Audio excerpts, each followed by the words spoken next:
काश कारपेट बिछाने का रवाज ही खत्म हो जाए। वल्लाहु तआला अअलम व रसूलुहु अअलम। अज़्ज़ व जल्ल व सल्लल्लाहु तआला अलैहि व आलिहि वसल्लम। सल्लू अलल हबीब सल्लल्लाहु तआला अला मुहम्मद। बारगाह अमीर अहले सुन्नत में अर्ज है कि नापाक कारपेट पाक करने का तरीका भी इरशाद फरमा दीजिए। कारपेट पर अगर जैसे बच्चे ने पेशाब कर दिया या नापाक हो गया किसी वजह से, तो जिस हिस्से पर नापाक हुआ उस हिस्से को पाक करना। पूरा कारपेट नापाक नहीं हुआ, थोड़ा जो भी हिस्सा है, तो कारपेट का नापाक हिस्सा एक बार धोकर लटका दीजिए, यहां तक कि टपकना मौकूफ हो जाए। फिर दोबारा धोकर लटकाइए हत्ता कि टपकना बंद हो जाए। फिर तीसरी बार इसी तरह धोकर लटका दीजिए। जब टपकना बंद हो जाएगा, आखिरी कतरा जब उसका टपक जाएगा, तो कारपेट पाक हो जाएगा। चटाई, जूता और मिट्टी का वो बर्तन वगैरह जिसमें पानी जज्ब हो जाता हो, इसी तरह पाक कीजिए। अगर नापाक कारपेट या कपड़ा वगैरह बहते पानी में, मसलन दरिया, नहर में या टूंटी के नीचे इतनी देर रख छोड़ें कि जन्ने गालिब हो जाए कि पानी नजासत को बहाकर ले गया, तब भी पाक हो जाएगा। कारपेट पर बच्चा पेशाब कर दे तो उस जगह पर पानी के छींटे मार देने से वो पाक नहीं होता। याद रहे, एक दिन के बच्चे या बच्ची का पेशाब भी नापाक होता है। इसकी तफसीली मालूमात के लिए बाहर शरीर हिस्सा 2 का मुताला फरमा लीजिए। ये कितना बड़ा साइड इफेक्ट है कारपेट का। घर में कारपेट बिछा हुआ होता है, सब यानी कि आमतौर पर नमाज़ी लोग उस पर पढ़ते होते हैं। कारपेट बिछाना कोई गुनाह का काम नहीं है, नाजायज नहीं है, लेकिन अब बीचों बीच उसके बच्चे ने पेशाब कर दिया। बच्चे तो घर में होते हैं कि कभी पेशाब ही नहीं करते होंगे, कभी उनको किसी को कही नहीं आती होगी। यहाँ तक कि जब बकरीद आती है ना, तो जिस तरह वो बेहतियातियाँ होती है ना, वो मुझे इसका अंदाजा है। जिस तरह वो अगर नीचे का घर है तो बहते खून से आलूद पांव लेकर चढ़ जाना कारपेटों पर, कतरे टपकाना खून के, जो कहो वो थोड़ा है। इतनी बेहतियातियां हैं क्या हद हो गई। तो छींटे मार दिए, समझते पाक हो गए। तो अब बीचों बीच बच्चा पेशाब कर दे। घर में तो बच्चे होते हैं आमतौर पर, जिनके बच्चे हैं तो क्या पेशाब नहीं करते। अब अगर बीचों बीच कारपेट में उसने पेशाब कर लिया, आपने देख लिया, मेरे ऐसे हो तो गश लग जाए, देख ले तो। एक मिसाल है, अगर मेरे घर में हो तो मैं इसको बीच में पाक कैसे करूंगा। कितनी बड़ी कोना चलो नापाक हो गया तो तरकीब बन जाएगी। एक बार कहीं मैं किराए के घर में था, उन दिनों की बात है, बाहर मुल्क।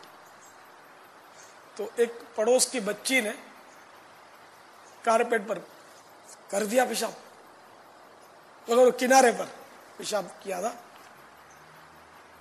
वो कुछ हिस्से पर कारपेट बिछा था, सख्त सर्दियां और मतलब तो पतला था, तो नमाज में पेशानी खाली फर्श पर। मेरी आदत है कि मैं खाली फर्श पर नमाज आमतौर पे पढ़ता हूँ। सख्त सर्दी में बाद औक़ात ये सजदा उस पर कर लेते हैं बिछे हुए पे, तो कारपेट पर भी सजदा नाजायज नहीं है।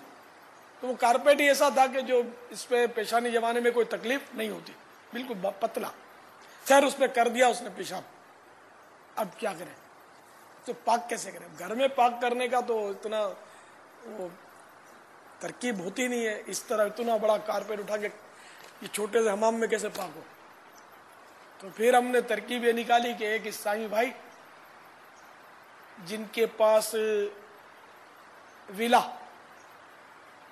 बड़ी कोठी होती है, बंगला, बंगले को विला बोलते, शायद इसको कोठी भी बोलते हैं। तो उनको तैयार किया, उनको मसला समझाया कि इस तरह पाक करते हैं कि तुम्हारे घर की दीवार पे इसको डाल दो और इस तरह पाइप के जरिए तुम ऊपर चढ़ के तुम पर कोई छींटे न उड़े और इसके हिस्से को यूं पाक करो। تو اس غریب نے وہ پاک کر کے ہم کو دیا، تو پھر اس کو کچھ جان میں جان آئی۔ اب تو حساس آدمی کے لیے بڑا مطلب اس میں وہ پریشانی ہوتی ہے، اور جو حساس نہیں ہوتا اس کو تو جو پاکی ناپاکی کے جو میں نے انداز دیکھے لوگوں کے، پتہ نہیں کہ میں غلط ہوں یا اتنے سارے لوگ غلط کیسے ہو سکتے ہیں۔ حال یہ کہ اگر آنکھوں دیکھی ناپاکی ہے، آنکھوں دیکھی ناپاکی، تو پھر میں غلط نہیں ہوں، اور صرف وساوس ہوں تو پھر وساوس پر نہیں جانا چاہیے۔ کہ اب جیسے میں نے عرض کیا کہ گھر میں کارپیٹ بچھا ہوا ہے، بچے بھی ہیں، تو کیا کبھی بچے نے موتا ہی نہیں ہوگا؟ اس پر نماز کیسے پڑھے؟ تو یہ کہلائے گا وسوسہ، وہم، شبہ۔ ہم نماز پڑھیں گے، ہماری نماز ہو جائے گی۔ ہم اس کو صرف قیاس پر کہ کبھی نہ کبھی بچے نے پیشاب تو کیا ہوگا، سمجھ میں تو آتا ہے کیا تو ہوگا کبھی نہ کبھی، کہ بہت مشکل ہے کہ گھر میں جو کارپیٹ بچھا ہوا ہے، چھوٹے بچے پھدک رہے ہیں، دودھ پیتے بچے لڑک رہے ہیں، تو یہ کیسے پیشاب سے بچ سکتا ہے؟ لیکن جب تک کنفرم نہ ہو، یقینی معلوم نہ ہو کہ اس جگہ پیشاب کیا اور کیا بھی، اس کا بھی کوئی پتہ نہیں ہے، کیا بھی ہے اور اس جگہ پر کیا ہے اور پاک بھی نہیں کیا گیا، یہ بھی پتہ ہے، تب جا کر وہ جگہ ناپاک ہے، ورنہ صرف قیاس سے اس کو ناپاک نہیں کہیں گے، نماز پڑھیں گے، ہماری نماز ہو جائے گی۔ وہ الگ بات ہے کہ آدمی اگر احتیاط کرنا چاہے تو اوپر اپنی چادر بچھا دے۔ اگر خالی فرش نہیں مل رہا نماز پڑھنے کے لیے، میں تو خالی فرش ڈھونڈتا ہوں، مجھے وہ بچھا کر نماز پڑھنے میں مزہ نہیں آتا، کہ خالی فرش پر جب سے پڑھی نا روایتیں، وہ بس اپنے ذہن بن گیا کہ بغیر کچھ بچھائے سجدہ کرنے میں ایک تو مستحب ہے۔ حضرت سیدنا عمر بن عبدالعزیز رضی اللہ تعالیٰ عنہ کا اس مستحب پر سختی سے عمل تھا کہ وہ بغیر بچھائے فرش پر سجدہ کرتے تھے۔ اور ایک روایت بڑی ایمان افروز ہے اس ضمن میں، حضرت سیدنا واصلہ بن اسقع رضی اللہ تعالی عنہ سے روایت ہے کہ حضور سراپا نور شاہ غیور صلی اللہ تعالی علیہ وآلہ وسلم کا فرمان پرسرور ہے، تم میں سے کوئی شخص جب تک نماز سے فارغ نہ ہو جائے اپنی پیشانی کی مٹی کو صاف نہ کرے، کیونکہ جب تک اس کی پیشانی پر نماز کے سجدے کا نشان رہتا ہے فرشتے اس کے لیے دعائے مغفرت کرتے رہتے ہیں۔ میٹھے میٹھے اسلام بھائیوں، دوران نماز پیشانی سے مٹی چھڑانا بہتر نہیں، اور معاذ اللہ عز و جل تکبر کے طور پر چھڑانا گناہ ہے۔ اگر نماز کے بعد معاذ اللہ اس لیے مٹی لگی رہنے تھی کہ لوگ نمازی سمجھیں، یہ ریاکاری اور اس میں جہنم کی حقداری ہے۔ اگر کسی کو ریاکاری کا خوف ہو تو اسے چاہیے کہ نماز کے بعد پیشانی سے مٹی صاف کر لے۔ تو اس طرح کہ وہ خالی زمین پر نماز پڑھنے میں بہرحال مزہ آتا ہے، اور دبانے اور جمانے کی بھی ٹینشن نہیں رہتا، جم جاتی ہے آسانی سے پیشانی، زمین پر پیشانی آسانی جم جاتی ہے، اس کا ٹینشن نہیں رہتا۔ اسی لیے تو فیضان مدینہ میں عالمی مدنی مرکز میں تو ابھی تک کارپیٹ نہیں آیا۔ اور یہ پھر عرض کر دوں کہ کارپیٹ بچھانا ناجائز نہیں ہے، لیکن کارپیٹ کے نخرے بہت ہیں، یہ اپنے سے اس کے ناز نخرے اٹھا نہیں پاتے ہم، تو اس لیے کارپیٹ اپنے کو پسند نہیں ہے۔ تو ضرورتاً اگر کسی نے بچھایا بھی گھر میں اپنے بچھایا تو کوئی بہرحال گناہ نہیں ہے۔ واللہ تعالی اعلم ورسولہ اعلم عز وجل وصلی اللہ تعالی علیہ وآلہ وسلم۔ صلو علی الحبیب صلی اللہ علیہ